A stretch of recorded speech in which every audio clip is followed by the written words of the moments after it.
Check 1 2, check 1 2. Okay, we're live.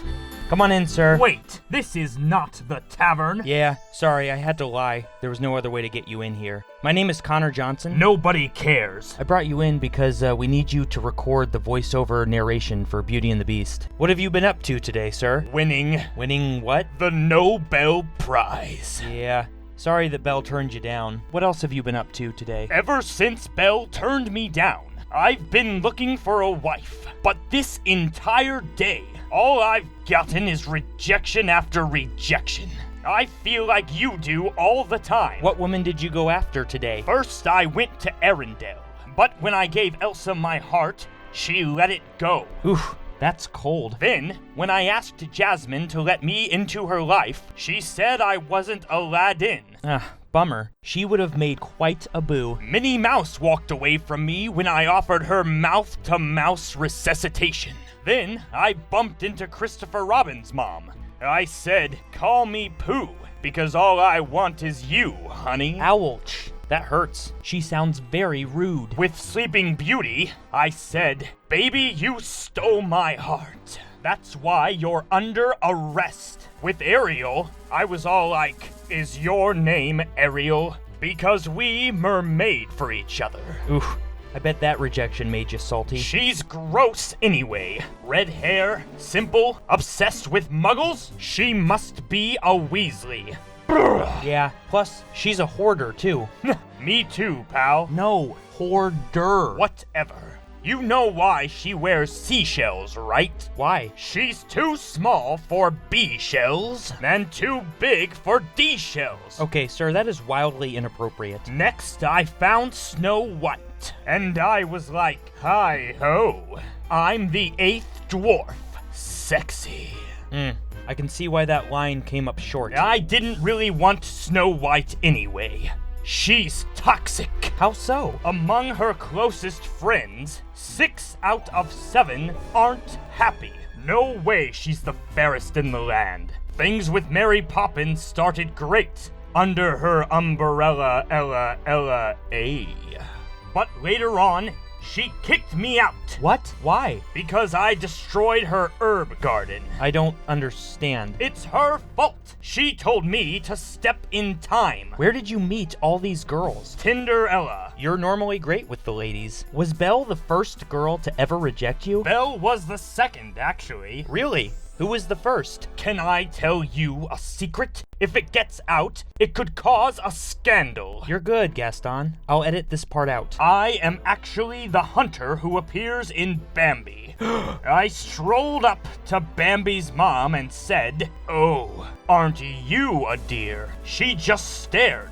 So I said, baby, you've got me Twitter-pated. Wow. She got really angry and mean. She started acting jerky. So I made an honest woman out of her. Literally. Okay, that is really disturbing. Let's start the narration. What is this big pepper grinder? That's a microphone, sir. You're gonna be talking into it. Microphone? I'm Gaston. It's a macrophone. Fine. Look, our planned narrator Daniel died this morning in a tragic thumb wrestling accident, so we need you to record the narration.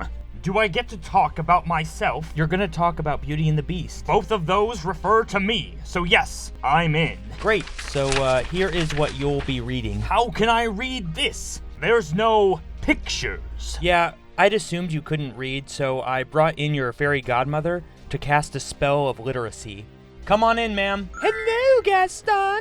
Bippity-boppity book. There, now you can read. Oh gosh, your voice is annoying. Still better than listening to you sing. Where is Ursula when you need her? Hello, gorgeous. You must be a fairy, because you're the answer to all my wishes. You're dismissed, ma'am. Mr. Gaston, please stop hitting on the production staff. Fine, then I guess I'll hit on you. Ah, Emma Watson, that hurt. Can we get started, please? Go ahead. Read the script whenever you're ready.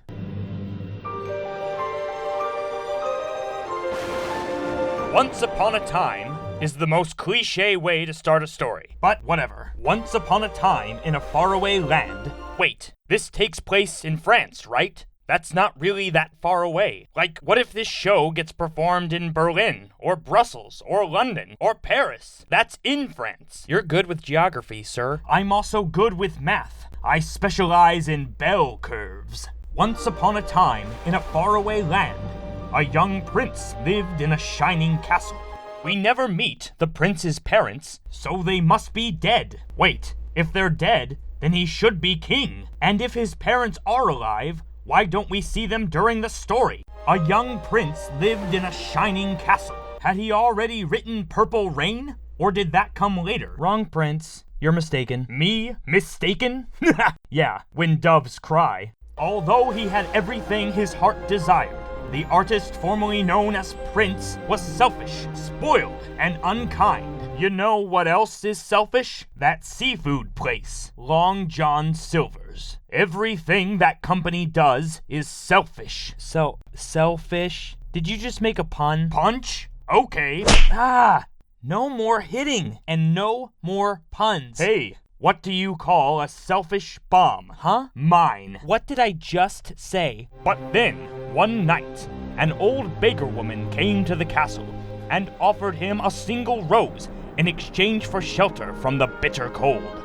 For some reason, although he had hundreds of servants, the prince answered his own front door. Also, ew, the enchantress sounds like a total uggo. Also, what kind of cheapskate offers a rose for a night's stay? I went to Vegas with LeFou last year. Imagine me walking into the Holiday Inn, holding out a rose and saying, "Penthouse suite for two, please." Honestly, the most unbelievable part of that analogy is you saying please. Also, the prince should have been hospitable. I mean, would you have let her in? Oh, yes. I'm very hospitable. I'm especially good at expectorating.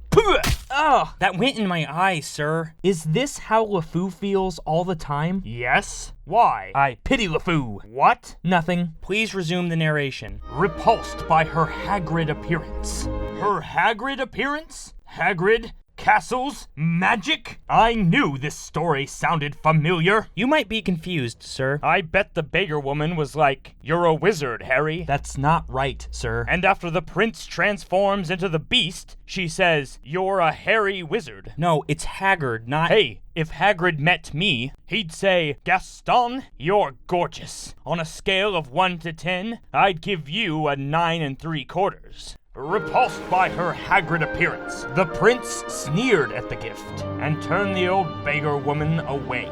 If the rose was in exchange for shelter, then it wasn't a gift, it was payment. She wanted something in return. I mean, I bought 4,000 eggs this morning. When I gave my money to the vendor, I didn't say, "Here's a special gift just for you." Yeah. Maybe gift wasn't the right noun. We'll look into it. But she warned him not to be deceived by appearance, for beauty is found within. Oh, there's a good one. No, it isn't. The only time that beauty is found within is when I'm in a building. Don't you think that character matters? Of course. I'm a character, and I'm the only thing that matters. Just keep going, please. When he dismissed her again, because she couldn't take a hint the first time, the old woman's ugliness melted away. Now we're talking. To reveal a beautiful enchantress. Also known as June Moon. Wrong enchantress. Still, I'd take her to be my wife. It's like I always say. No? What do you always say? Take whatever booty you can find. That's inappropriate, sir. Your face is inappropriate. The prince tried to apologize, but it was too late, for she had seen that there was no love in his heart. Remember, kids, don't ever be forgiving or compassionate. And as punishment, she transformed him into a hideous Whoa! I can't say that! This is a kid's show! Excuse me? What are you talking about? We can't tell children that the prince became a saggy flapjack. A what? You know, Marie's baguettes. Huh? 2 tavern mugs. I don't understand. Ugh. I'm saying that we can't use the word for those humps, Miss Potts sugar lumps. Oh, I understand now. Sir, no. The enchantress turned the prince into a beast, not a breast. So there's no breasts? Then I'm not interested. Ugh, just keep going, please. And as a punishment, she transformed him into a hideous beast. What's wrong, sir? It's just, I brag to everyone that every last inch of me is covered in hair. Then the beast comes along and says, hold my beer. He's all hair. Oh, are you gonna be okay? As long as there's beer, I'll be fine. She transformed the prince into a hideous beast and placed a powerful spell on the castle and all who lived there. Okay, so nearly 10 years passed between the beast getting cursed and the spell getting broken. Beast is not quite 21 at the end of the story. That means the enchantress cursed an 11-year-old boy. That's harsh. The math is pretty odd, I grant you. Also, she cursed all who lived there? Why is the prince's staff on the hook? Well, they were somewhat responsible for making him the way that he was. They are paid servants, not family. In the Old Testament, Esther served Haman. She didn't get executed with him. The prince wasn't even close with his servants. We just established that there was no love in his heart. Still, they should have raised him better. Where are his parents? Move on, sir. Also, what happened to the castle staff's family and friends? Weren't they like, hey, haven't seen my wife in 10 years. Oh, she must be out doing laundry, or having babies, or... Okay, that's all women do. You are a misogynist, sir. Absolutely. I'd love a massage. I was gonna ask Belle to rub my feet later. Keep going, sir. Ashamed of his monstrous form. Why was he ashamed? I love my monstrous form.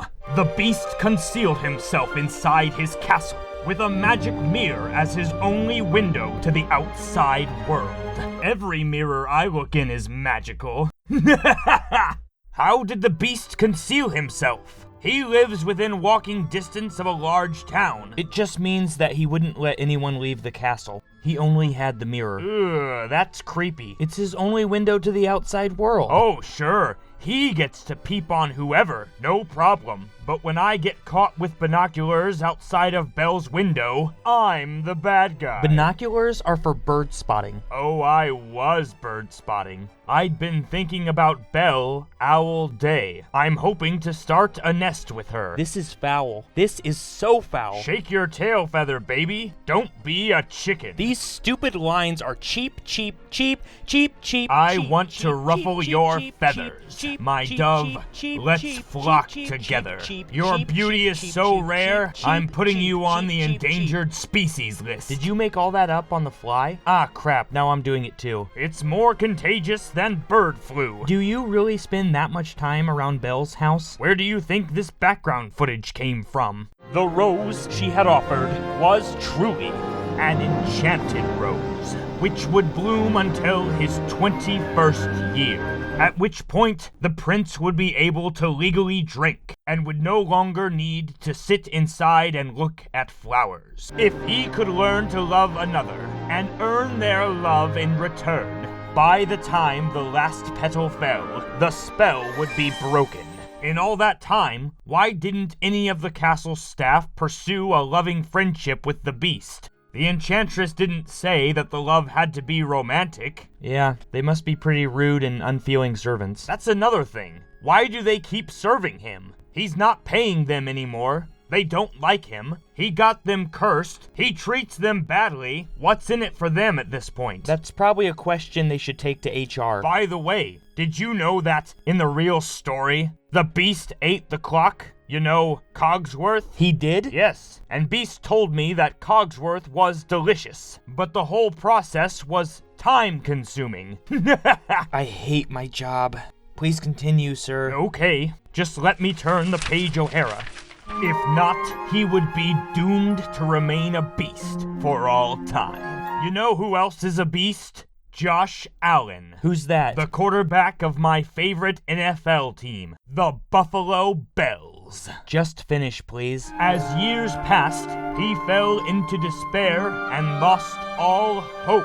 Do you know what I hope for? What's that? I hope that my Beauty and the Beast sequel script gets published. It's about how Belle traps the Beast in the dungeon. What's it called? The French Prince in Belle's Snare. Give me a beat, homie. In West Philadelphia, born and raised. In a tavern, where I spend most of my days. Hunting, drinking, not thinking all cool. Shooting some geese with my friend named LeFou. Do you think Will Smith will accept the part of Gaston? Of course. No one says no to Gaston. Uh-huh. Read the last line, please. For who could ever learn to love a beast? Hey, that's a wrap, sir. Thank you. Concert, I've been thinking. A dangerous pastime, I know, but I have a question. Sure, what's your question? When it comes to Beauty and the Beast on Broadway, and assuming Will Smith is not available, who should play the part of Gaston? Well, I was thinking me, Connor Johnson. Gaston is a chiseled Greek god. You look like a corn dog with eyes. You're so ugly that if I threw you out of the tavern, I'd get fined for littering. Okay, so I might not be that attractive, but just wait until the ladies get to know me. Right. Then they'll think you're ugly and boring. Plus, not too bright. You make Jean-Claude look like Sir Isaac Newton. The only part you should play in the show is the goose I blast out of the sky in the opening number. What? Why should I play the goose? Because your singing sounds like quacking, you're annoying and no one wants you around, and whenever you try to spread your wings, you end up crashing and burning. There is only one option for the part of Gaston. Me. I'll play myself. Well, if you play yourself and I play the goose, then at least we'll get to be on stage together. Remember? You're the one that shoots me down. I shoot you down? What am I, every girl? Okay, you know what? I don't need this. You are wrong about me. I'm a catch. Yeah, the kind that people immediately throw back. Diagnosis? You're gross. Diagnosis? Okay, doctor. But I'm gonna need a second opinion. Boom. A second opinion? Okay. You're arrogant too, and that's coming from me. I hate you. Oh, good. My delivery is here. I ordered some fast food. From where? Taco Bell. Cool. Colton, go ahead and let the DoorDash guy in. I didn't use DoorDash. My brothers are bringing it. I didn't know you had brothers. Oh, I have 6 or 7. Come on in, boys. Hello. Hey, Greetings. Gaston. Having How me is on it so true? No, Is it yes or is it Hey, boys. Let's go fall out a window or into a ravine. Yes. Right. Bell. We're off to see Bell. the We should call it Stockholm Syndrome the musical. No one's a pain like Gaston, has no shame like Gaston, points out that I have no game like Gaston. Bum.